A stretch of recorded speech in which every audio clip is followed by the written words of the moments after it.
जिसके खातिर मैं था जगा सा, आ तू मेरे। 16 साल की नाबालिग उम्र में घर छोड़कर भागी बॉलीवुड की एक ऐसी दबंग खूबसूरत अभिनेत्री जो पूरी दुनिया में जानी गई अपने बोल्ड लुक, धाकड़ अंदाज और बेपाक रवैये के लिए।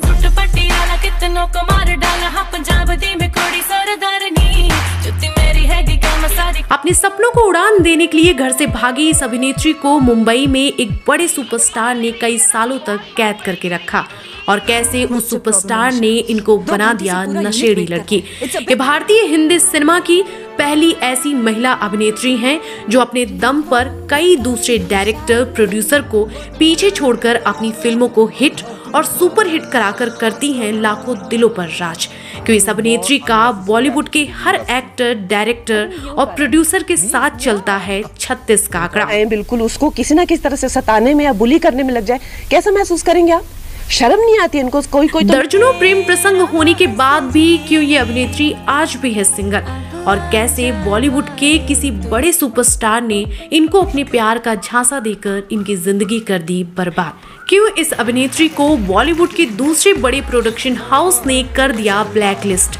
कैसे बॉलीवुड से निकाली गई इस अभिनेत्री को मिला प्रधानमंत्री नरेंद्र मोदी का साथ, जिसकी वजह से ये आज बनी भारतीय जनता पार्टी की युवा उम्मीदवार। बताएंगे और भी बहुत कुछ, तो आप बने रहिए हमारे साथ।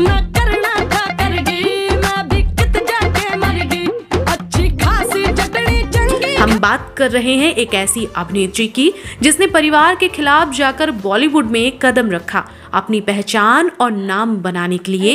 इस अभिनेत्री को सामना करना पड़ा बॉलीवुड के माफियाओं, सौदागरों और कुछ बड़े सुपरस्टार्स का, लेकिन अकेले ही सारी मुश्किलों को पार करते हुए, सबको पीछे छोड़ते हुए ये अभिनेत्री पूरी दुनिया में पहचानी गई दबंग और बॉलीवुड की क्वीन कंगना रनावत के नाम से।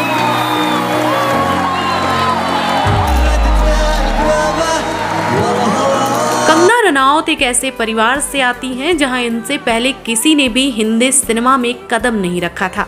ये अपने खानदान की पहली ऐसी लड़की हैं जिसने सभी मान मर्यादा और लक्ष्मण रेखाओं को तोड़कर जिंदगी में मजबूत मुकाम हासिल किया। सॉरी करते इश्क किया अंग्रेजी में। कंगना का जन्म 23 मार्च 1987 को हिमाचल प्रदेश के भामला नामक शहर में एक राजपूत परिवार में हुआ था। इनके पिता का नाम अमरदीप रनावत है और वो पेशे से एक व्यापारी हैं, तो वहीं इनकी मां आशा रनावत एक सरकारी टीचर हैं। कंगना की एक छोटी बहन भी है जिसका नाम रंगोली रनावत है। इनका एक छोटा भाई है जिसका नाम अक्षत है। कंगना शुरू से ही लड़का लड़की पर हो रहे भेदभाव के खिलाफ थी। इसको लेकर वो अपने परिवार वालों का भी विरोध करती थी। कंगना के माता पिता चाहते थे कि वो पढ़ लिख कर एक अच्छी डॉक्टर बने, लेकिन उनका मन पढ़ाई से ज्यादा मॉडलिंग में था। जब ये 12वीं क्लास में थी तब इनके स्कूल में एक फैशन शो का आयोजन हुआ जिसमें कंगना ने भी हिस्सा लिया, जिसके लिए इन्हें अवार्ड भी मिला। इसी दौरान कंगना को एक एड के लिए मुंबई से बुलावा आया। इस ऑफर के बारे में कंगना ने अपने परिवार को बताया तो किसी ने भी कंगना को मुंबई जाने की इजाजत नहीं दी। तो ऐसे में जिद्दी कंगना रनावत ने अपने घर से 10,000 रुपए लेकर घर में बिना किसी को बताए मुंबई के लिए निकल गए। यहाँ उनका एड शूट हुआ, लेकिन अब कंगना घर नहीं जाना चाहती थी। वो अपने दम पर कुछ करना चाहती थी और इसीलिए ये दिल्ली अपने सहेली के घर चली गई। यहाँ एक्टिंग सीखने लगी और एड एजेंसियों के चक्कर काटने लगी। इसी दौरान इनके दोस्तों ने इन्हें मुंबई जाने की सलाह दी। दोस्तों की बात मानकर कंगना एक बार फिर मुंबई पहुंच गए और यहाँ इनकी मुलाकात डॉली खान से हुई। डॉली खान ने कंगना को बॉलीवुड एक्टर आदित्य पंचोली से मिलवाया। दोनों ने आपस में फोन नंबर एक्सचेंज किए। कंगना भी बहुत छोटी थी, उन्हें अच्छे और बुरे की समझ नहीं थी। वो बस बॉलीवुड में अपनी जगह बनाना चाहती थी। इसीलिए कंगना आदित्य के करीब जाने लगी। आदित्य ने कंगना को एक फ्लैट दिया, लेकिन यहाँ वो कंगना के साथ अच्छा व्यवहार नहीं करते थे। वो कंगना को ऐसी पार्टियों में लेकर जाने लगे जहाँ नशे में धुत लोग आते थे और यहीं से कंगना को नशे की आदत लग गई। आदित्य ने जबरदस्ती कंगना को नशे की आदत डलवाई और उन्हें ड्रग दिए और इस तरह से कंगना आदित्य पंचोली के चंगुल में फंस गए।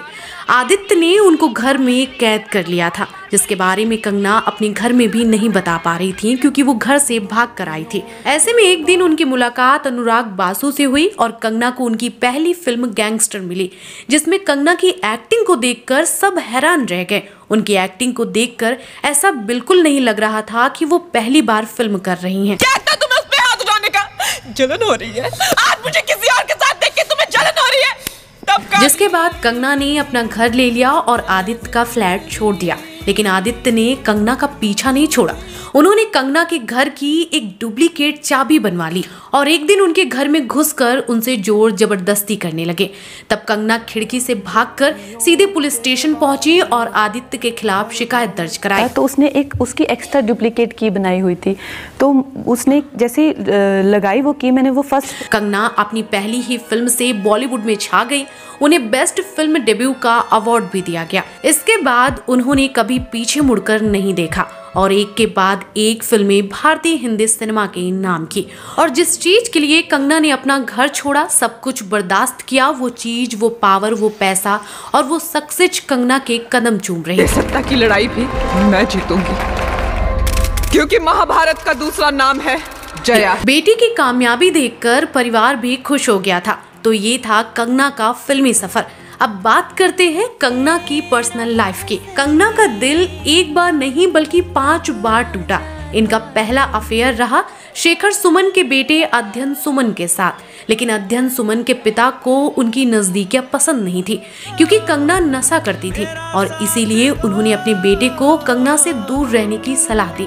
मैं वहाँ जहाँ पे तू है, मेरा इश्क तो जुनू है, ओ जाना। इसके बाद कंगना का नाम निकोलस लाफ्ट्री के साथ जुड़ा, लेकिन ये रिश्ता भी कंगना के सनकीपन की वजह से टूट गया। इसके बाद कंगना का नाम बॉलीवुड के टॉप अभिनेता अजय देवगन के साथ जुड़ा। अजय अपनी हर फिल्म में कंगना को ही रखने की सिफारिश करने लगे, लेकिन शादीशुदा अजय देवगन की पत्नी को इस बात का पता चल गया, जिसके बाद अजय ने कंगना से दूरी बना ली। ना तेरे बिना दिल नहीं लगदा, तेरा दिल नहीं लगदा। कंगना ने ऋतिक रोशन की फिल्म क्रिस 3 में काम किया और इसी दौरान दोनों एक दूसरे के करीब आ गए। कंगना ऋतिक को बहुत प्यार करती थी और ऋतिक से शादी करना चाहती थी, लेकिन ऋतिक रोशन पहले से शादीशुदा थे। तुम जो आए जिंदगी में बात बन गई, सपने कंगना से अफेयर के चलते ऋतिक का रिश्ता उनकी पत्नी से खराब होने लगा और कुछ समय बाद ऋतिक ने अपनी पत्नी को तलाक दे दिया। इसके बाद वो कंगना से शादी करना चाहते थे। ऋतिक एक फिल्म में कटरीना कैफ के साथ काम कर रहे थे। इसी फिल्म के दौरान ऋतिक और कटरीना की नजदीकियां बढ़ गईं। जब इस बात का पता कंगना को चला तो उनके पैरों तले जमीन निकल गई। ऋतिक धीरे धीरे कंगना से अपना पीछा छुड़ाने लगे।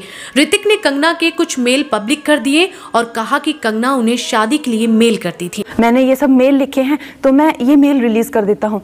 खुद ही मेल सारे रिलीज कर दिए, खुद ही। आपको शर्म नहीं? इसके बाद ये विवाद और बढ़ा। ऋतिक ने कंगना को मानसिक रूप से बीमार लड़की करार दिया।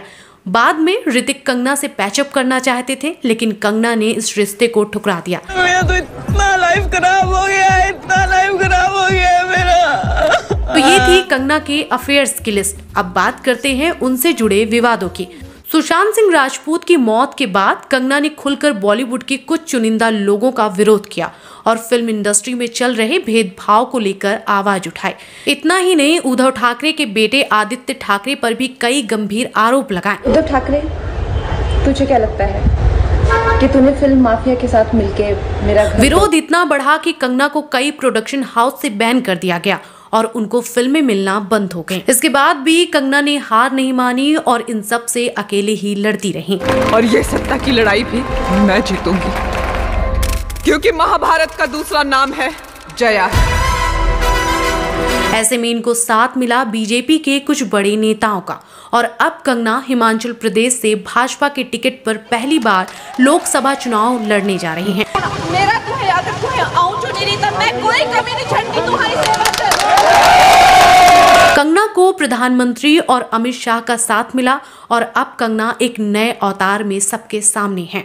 कंगना रनौत को लेकर आपका क्या कहना है? कमेंट बॉक्स में जरूर बताएं।